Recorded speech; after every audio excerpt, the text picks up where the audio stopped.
Hello, and thanks so much for joining us today. I'm Carol Jenkins. The program is Black America.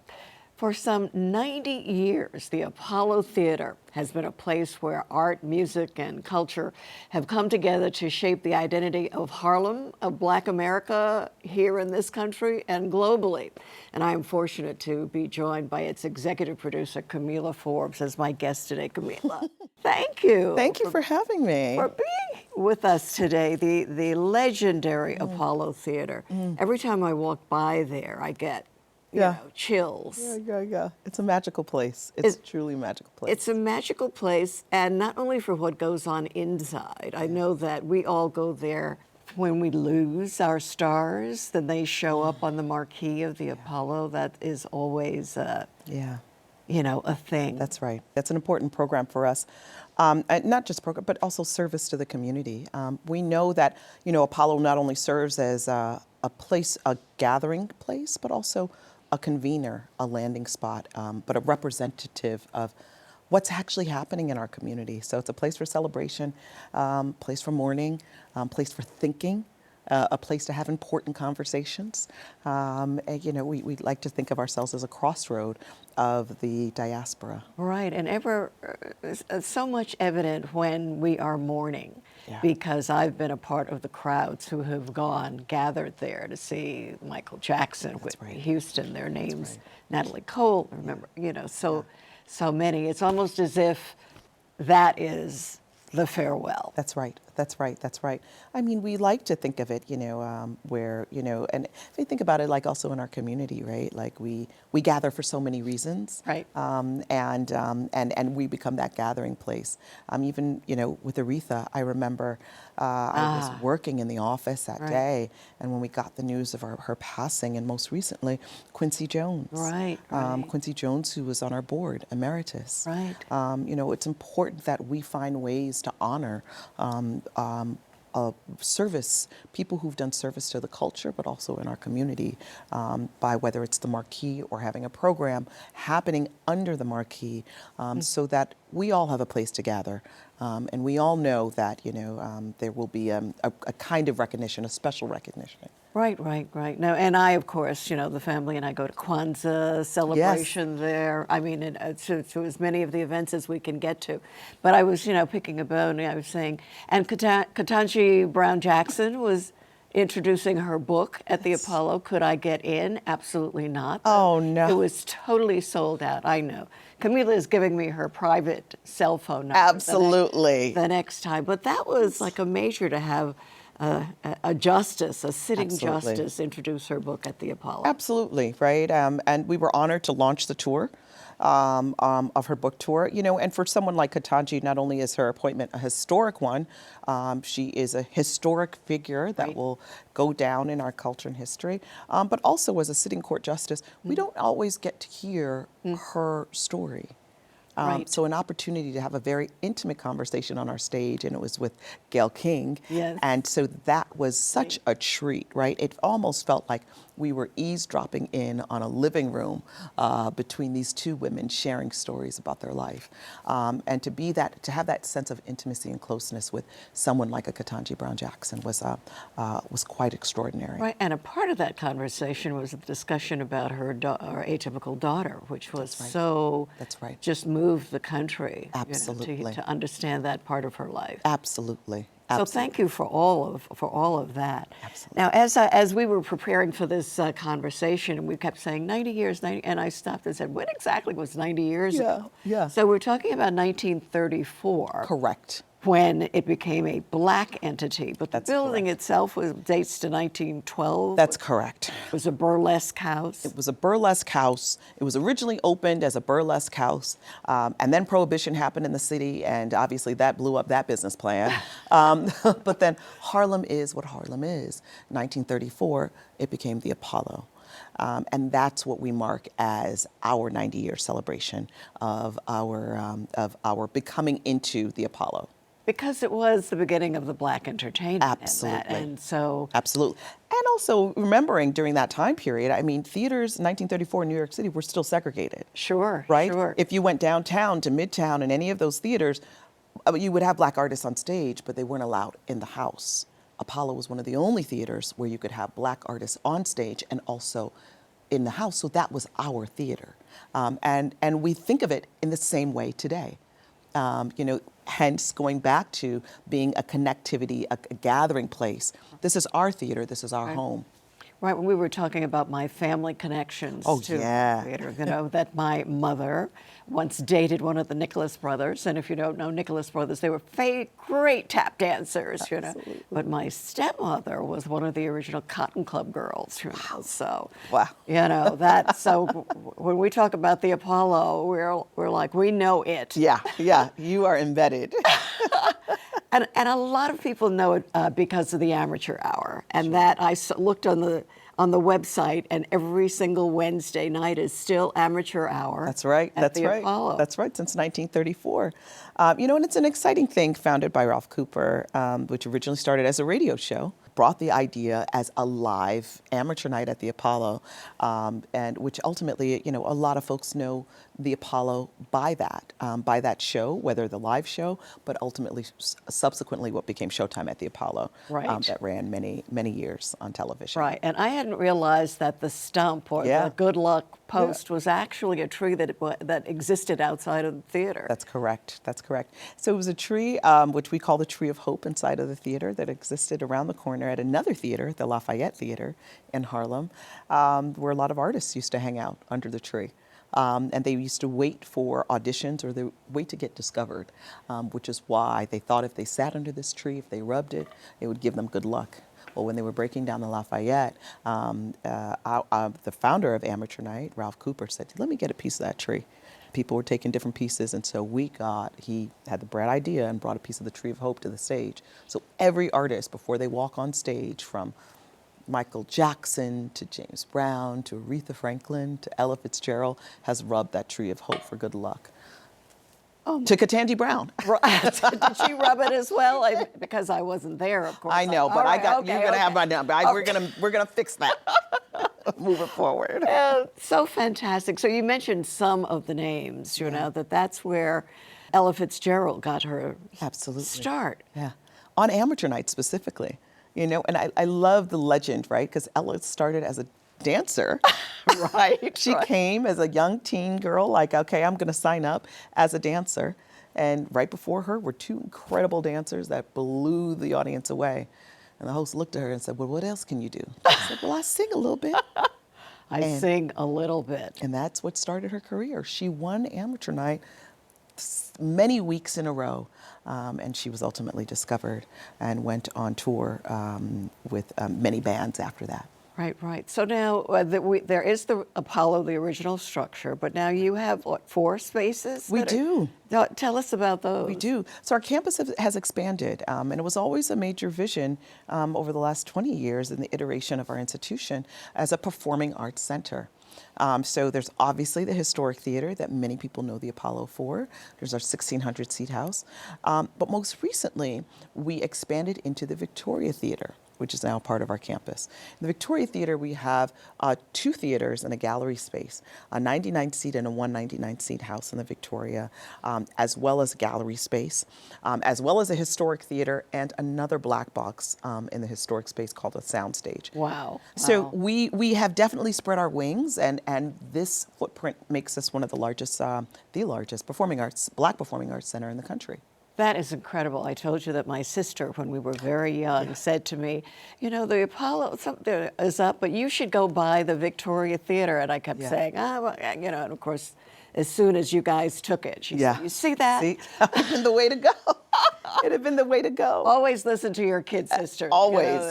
They have great advice. So what about this Kennedy Center honor, which is so extraordinary, the very first institution that's been honored by the Kennedy Center? Well, I think it's a huge honor to be recognized by the Kennedy Center because just being the nation's performing arts center, and also the first organization. You know, the Kennedy Center Honors, as we know it, honors individual artists. So you know, whether it's the Gladys Knight, the Smokey Robinsons, the U2s, and now the Apollo.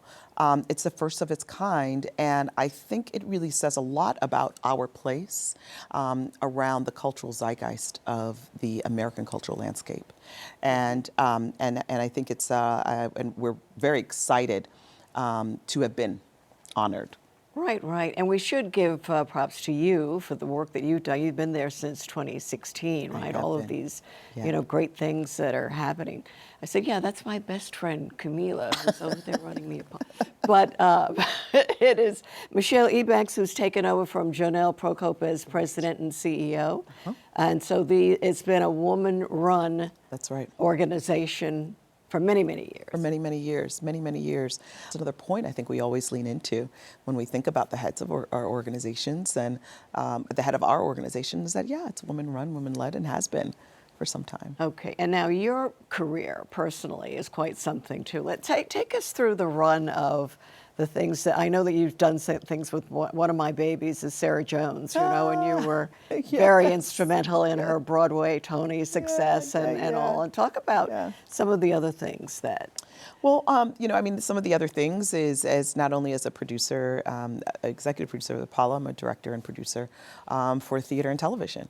And so whether it is on, you know, current projects right now, like the musical Soul Train that I've been working and developing with some incredible collaborators, book writer Dominique Morceau, choreographer Camille A. Brown, which will be coming. Who's just been, right. She's quite something too. Oh, right? my goodness. She's having quite a year. I know. Having quite a year between Hell's Kitchen and Gypsy. Right. And up next will be Soul Train. We'll be bringing back to New York. Right. And you did The Wiz for. And yes, I did. I did the Wiz Live. I did that with Kenny Leon. That was for NBC. 2020, I adapted Ta-Nehisi Coates' book, Between the World and Me, which was a stage adaptation which toured New York, Washington, D.C., Atlanta, and then I adapted it for the screen for HBO, and that aired in 2020. Right. And of course, Raisin in the Sun is one of my favorites. Yeah. And you did it with Denzel. Yeah. Also, that was an exciting project to work on. Tell us more about that, because Raisin in the Sun, for me, is sort of the demarcation of Black theater. You know, so much the soul of all of it throughout all of its iterations. Sure. I mean, I think it's one of those Black classics that you know, classic pieces of theater that we revisit consistently, and we should, because there's always this sense of resonance with the characters, with the struggle of our characters, with our boy Willies, of you know, the need to constantly struggle for more, right, of the American dream, and you know, it's one of those plays that I'm always curious about every few years. Right. So now you do it all, producing and directing. And for our audience, for people who may not understand the distinction of those two, and when we see the credits roll, you know, when we see your producing credit roll, tell us, what have you done for that production, whether television or theater? Well, I think from a television perspective, it is really about, it is how are you making sure that you are facilitating, right, for the team of creatives to make the work happen, whether that is building the idea, whether that is creating the germination of idea and then putting a creative team together, versus as a director, you are truly the holder and the keeper of the creative vision itself. And so I like to think of those roles more alike than they are distinctive. Because at the end of the day, it is all this idea of facilitation. It is all an idea of storytelling, if you will. And now, the Apollo, any films shot there? I mean, are you looking at that or what? Yeah, we frequently have programs shot there. The Marvelous Maisel. Mm-hmm. Oh, yes. Marvelous Maisel shot at the Apollo. We have a lot of comedy series, music series, YouTube series that shoot there very frequently. And most recently, we also had a documentary on the Apollo that was shot by and directed beautifully and brilliantly by Roger Ross Williams, that won an Emmy in 2019. Yes, you were saying that happened just about during COVID, right? Yeah. So the film was released in 2019, and Right. And then all of the Emmy business happened then. So sometimes it becomes a little bit of a blur. Right. Well, Yeah. congratulations on Thank the you very Emmy much. Thank you. about the Apollo, if you want to know more about it. But there are also tours, and I, am dying to get in there because Yeah. I see on the on your website that you've got some of the original 1934, the announcer, the newsreel about the Apollo and all. I mean, this is exciting. We have some really incredible artifacts that are part of our archives, and our tours are led by the one and only Mr. Apollo, which is our in-house historic archive, Mr. Billy Mitchell, and he and if you can get in a tour with Billy, that is a real treat. Put that on your notes as you're booking. Absolutely. Billy has been at the Apollo, and what's so fascinating about his tours is he's not just a tour guide, but he speaks at it from a personal place because he's been at the Apollo since the early 60s, and he was a young boy running errands for a lot of the major artists that came through the house. So he speaks at it from lived experience, from personal experience, and he's also so entertaining to take you through on that journey. Right, and I understand that there's some lucky, I shouldn't even say young people, anybody who wants to be an intern, right? Oh, There's yeah. no age limit on that, is there? So one of the, yeah, I know, right? There's no age limit, I know, right? I want to be an intern. So I know, we have exactly. an incredible internship program. Right. And I think I wish there was an internship program like this when I was younger. And, we accept interns 13 through 17, so high school students, they're interested in careers behind the scenes. So we're training them, we're training the next creative directors, producers, technicians, sound, audio, lights.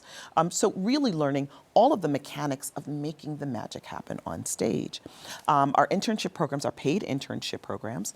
We take young people from the 5 boroughs across the city, and they're high school students who get real hands-on experience with some really top-notch professionals. Well, that's phenomenal because most of the time the internships seem to be geared towards the on-air state, celebrity as opposed to the. And our philosophy is that we're in New York City, right? And there's a host of places that you can go if you're wanting to become a singer, an actor, a dancer, performer, etc. But where are the places where we're training the next producers of color that will be not only in front of the camera, but more importantly, running the studio? I want to talk about Howard University. Oh, my favorite. You're a graduate. That I am. And as is our current vice president. That's correct. So I want to talk a little bit about that in terms of, here you are, this tremendously successful artist. Well, I guess we'll call the producing, directing artistry as well. Yeah, absolutely. Right. So how did Howard form you for that, and your sense of what it did for Kamala Harris? Sure, certainly. Howard gave me, I'm a proud bison, it gave me a sense of purpose, and always thinking about purpose and in everything that I do, thinking about my why. Whether it is before taking a job, thinking about my why of choices of schools, communities to live in, how am I spending my time while I'm here on this earth? That's what Howard really ingrained in me. Quite frankly, bringing me to Apollo. I'd worked at performing arts centers, theaters across the country, predominantly white institutions, but coming to the Apollo was all about purpose-driven. What is the mark that I'm looking to leave? And Apollo's a big part of that. But that all formed at Howard. That all formed from walking on the campus of the same campus that folks like, Thurgood Marshall walked, right? These great thinkers and writers and politicians and artists, quite frankly. Felicia Rashad was one of my professors my last year. So to be in a cocoon of Blackness and the celebration of our culture and of our people was a special. Right, right. Well, in terms of what's coming up next for you and for Apollo, what? Absolutely. So what's coming up next is we have our MLK celebration happening. I know you and Audra, our producer director, are saying MOK. Yes, yes. So this is our partnership with WNYC. We have a series of conversations geared towards many of the different themes that MLK, Martin Luther King, on Martin Luther King Day, talk about, right? Many of the themes that he addressed in much of his work. And so we generally pick a theme that resonates with the world today and build a series of conversations in and around that. That's terrific. So that's coming up. We also have some exciting presentations that are happening in our Victoria theaters. And one of those presentations is from a Toronto-based company, a piece called Loss, that was written and directed by an artist, Caribbean-Canadian artist, Ian Kamilah. And it talks about really trying to find a home. How do we find a home as a first generation anything? Right? But specifically as an Afro-Caribbean community. And we'll be presenting that in our, in collaboration with the Under the Radar Festival. And in terms of your personal, direction producing, what's in? Yeah, well, we're excited. Soon, Soul Train will be coming to New York. We don't know exactly when yet, or I can't. That's big. But we're very big. excited. Again, purpose, another celebration of another Black iconic brand, space, and symbol in our community. Right, right. And for all of the highlights of is there a big moment from the Apollo that you want to share with us? Any interactions or what's the? Well, since you brought up Kamilah, Yes. and she is a first gen, right? Father from the Caribbean, Jamaica, myself also from Jamaica, first generation American. There's something that, one of the moments that just happened for us this season is we presented the King of Soca, the largest soca artist really in the world, Marshall Montano, in a 4-day sold-out residency at the Apollo. And it was an exciting moment to celebrate, because when you think about the Apollo, you primarily think Black American, right, artists, but Apollo has been home for the diaspora for years, presenting folks like Bob Marley, presenting folks like Miriam Makeba. So to have the King of Soca in a 4-day residency celebrating Caribbean culture across the West Indian Day, across the Labor Day weekend, was a really exciting one. Well, that's great. Yeah, and my late husband was Jamaican. And children are, have that in their blood as well. Absolutely. And their culture, their history. So it's been, all of that is just tremendous. What do you expect to be happening in terms of the arts, in terms of the next 4 years that we have before us? Is this a conversation that's taking place? Of course. And what can you tell us? Well, What can you share? 100%. I mean, I think in terms of the arts, the arts have always been 3 steps ahead, and at many times, wherever our country has been, if I think about some of the greatest artistic movements that happened in our country, whether it was the Harlem Renaissance, whether it was the Black Arts movement that happened during the 60s, this happened at a point in time under which the people needed a platform for voice. Harlem Renaissance happened at a point in time when we were the backlash from Reconstruction was heavy in our country. And we saw a highly conservative government in power. And what came out of that was a renaissance, where the people needed to take control of voice and have their platform. This is when we see the arts take charge, take lead, and flourish. And I don't expect any different in the next 4 years. So you think that this will be a valuable and bursting with talent, ideas, thoughts, and productions? I think it has to be, because I do believe that art builds culture, but also culture always affects policy. So for us, there's always that sort of direct straight line. So, there is going to be, I know this for sure, there will be a resurgence. Like I say, voice to power, power to pen, power to performance. That will always be present, and will definitely be present in the next 4 years. And the prospect of banning books, plays, thoughts, performances, talent. Sure, that happens. but you can never ban the people. You can never ban the people or ideas. And so you are optimistic at this moment in terms of what the arts can bring to our issues. Yeah, I think I think almost we have to be. And where do you get that sense of strength? Where did that come from? I mean, I'm thinking about just looking at history. Just looking at history, looking at the role the arts played, looking at the role that literature has always played, and knowing that this is cyclical.